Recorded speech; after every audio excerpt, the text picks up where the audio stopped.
everyone, and welcome to There's No Such Thing as Normal, a podcast about neurodiversity, disability, and mental health.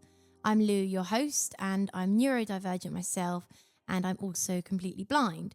So I am really excited because today I have a very special guest, and I'm going to be doing a whole series. But before I talk about that, let's introduce Maria. Do you want to say hello? Hello, everybody. So Maria is my amazing college teacher. So we are at a specialist music college, and Maria is here to join me to do an incredible series. And we are going to be talking all about neurodiversity and disability in education. So it's really exciting. And I'll let Maria introduce herself a bit more because I'm sure you're all dying to know more about her. So go on. So I'm really excited, first of all, to be on Lou's podcast. Thank you so much for having me as a guest. You're welcome. I'm so excited. Really exciting. Can't wait to just really get into talking about neurodiversity and education together because it's one of our biggest passions, isn't it? Yeah, it sure is. And I am a music teacher, as Lou mentioned. I've been teaching for about 12 years now, and I've worked in a number of different types of institutions, including mainstream secondary schools in the UK. I've done some mainstream primary teaching in the UK. I've also taught abroad in Vietnam, actually, at an international school, which was obviously more of a private school, so that's quite a different setting. And more recently, I've moved into specialist education. So I'm now working in a specialist college with students that are neurodivergent and with different special educational needs. Yeah, so that's basically a bit about Maria. And, I was thinking, well, Maria's got all this amazing experience being a teacher, and I've had a lot of experience as a disabled neurodivergent student in the education system. I'm now 20 and I am, still at college, so I'm still going with education. Going very strong. Yeah, I don't know about that.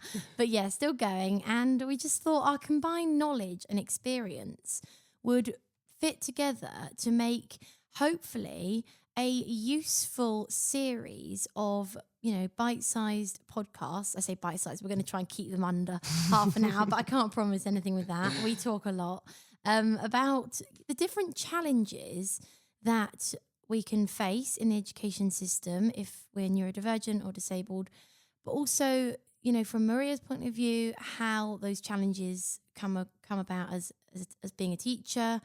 And, not only that though, but looking at the possible solutions to those problems and challenges to make it work.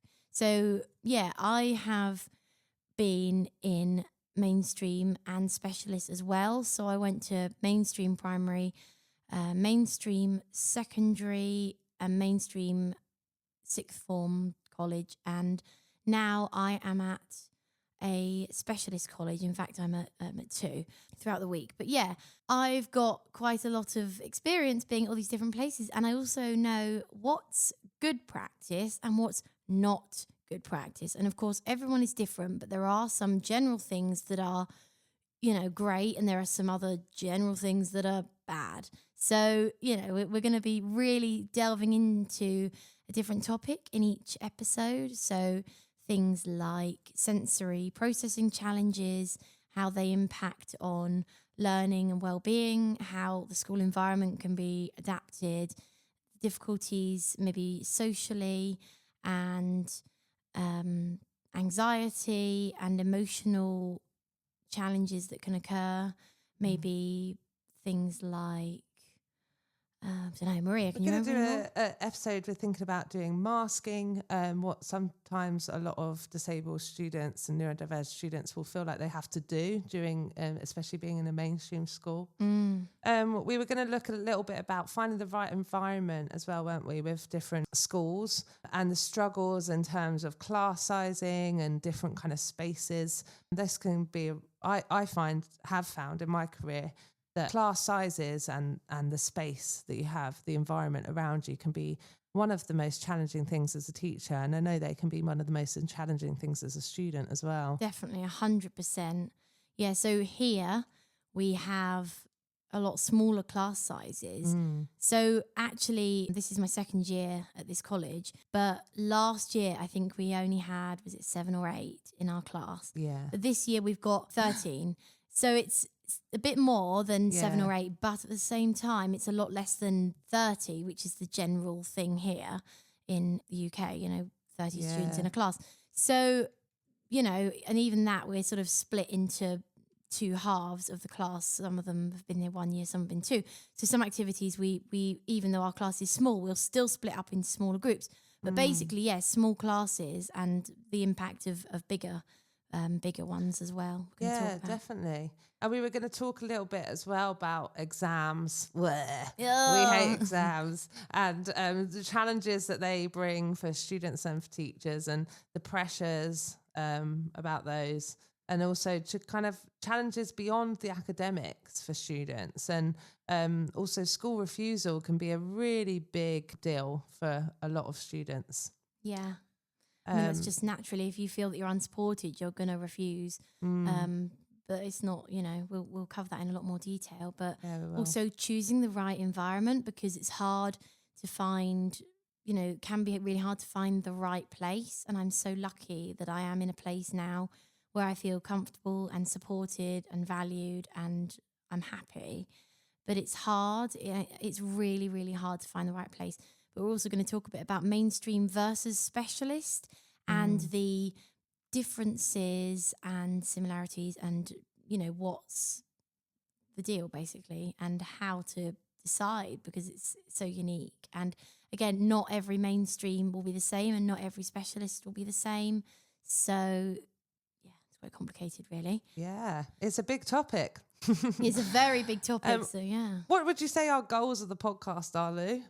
I think the biggest goal is to just help other people through sharing our experiences and our combined knowledge and wisdom, hopefully providing people with useful tips or strategies or advice to improve the way that the education sort of works, and maybe help people who are struggling themselves, or maybe parents who are struggling, sort of open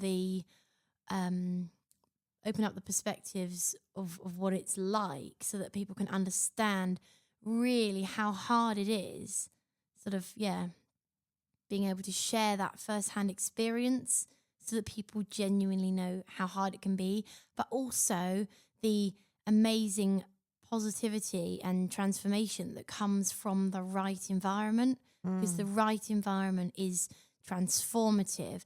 Because I believe strongly in not just education but in life, that everybody should have the opportunity to thrive rather than just survive. And unfortunately, I think too many disabled students are surviving or not, but they're not thriving. What's, going to school or college or whatever and not feeling supported, or, I don't know, really struggling or being bullied or whatever's happening. It's not okay. And I believe that everyone has the right to be happy in education and shouldn't suffer. Wow, that was really well put, Lou. Yeah. Thanks. Amazing. I can't wait to start this journey with you. Yeah, I can't wait. I'm very, very excited. And next week, I think we're going to talk about sensory challenges, aren't we? Yes, we so are. That's going to be a really good one. It was a big thing for me, especially when I was in mainstream. But now being in specialist, it's just so much better.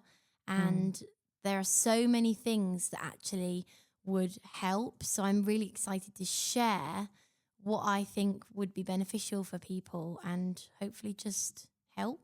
So, amazing. Yeah, I can't wait. Yeah. Well, there you All go. right. We'll leave it there. Otherwise, we'll end up going on to something else and rambling because we talk a lot, and that's okay. But we'll be back very soon with the sensory challenges in education, but how they can be overcome and supported. So thank you so much for listening. Thank you. Bye. Bye.